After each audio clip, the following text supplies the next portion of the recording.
Με την κήρυξη του Πρώτου Βαλκανικού Πολέμου, οι βόρειοι γειτονές μας καταλαμβάνουν την πόλη των Σερών στις 24 Οκτωβρίου του 1912, αμέσως μετά την εγκατάλειψή της από τον τουρκικό στρατό. Λίγο αργότερα, ο Δεύτερος Βαλκανικός Πόλεμος βρίσκει συμμάχους Έλληνες και Σέρβους κατά των Βουλγάρων. Ο ελληνικός στρατός καταλαμβάνει το Κιλκί, το Λαχανά, το Ιράνι και βαδίζει προς το Στριμώνα. Οι Βούλγαροι ανατινάζουν τις γέφυρες του ποταμού και υποχωρούν.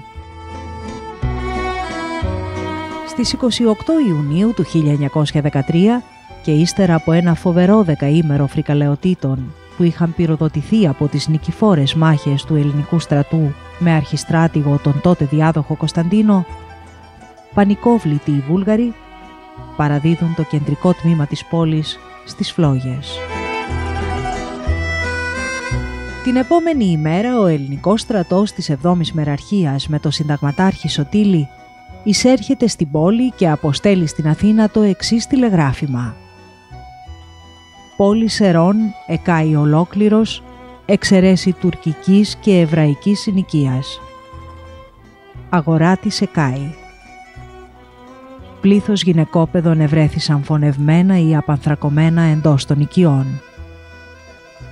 Πόλης στερείται άρτου». Η απελευθέρωση της πόλης διαδίδεται στους κατοίκους με την ακόλουθη πανηγυρική διακήρυξη.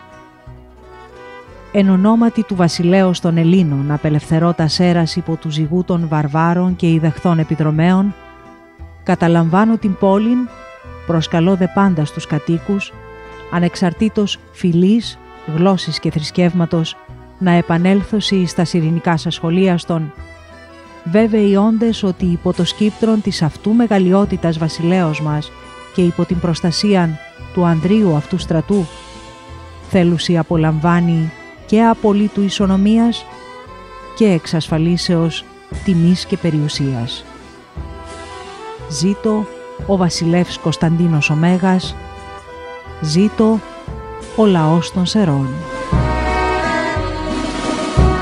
Με την νικηφόρο είσοδο των ελληνικών απελευθερωτικών στρατευμάτων στις 29 Ιουνίου του 1913, η μαρτυρική μακεδονική πόλη, μετά από 530 χρόνια σκλαβιάς, αντικρίζει επιτέλους το φως της ελευθερίας.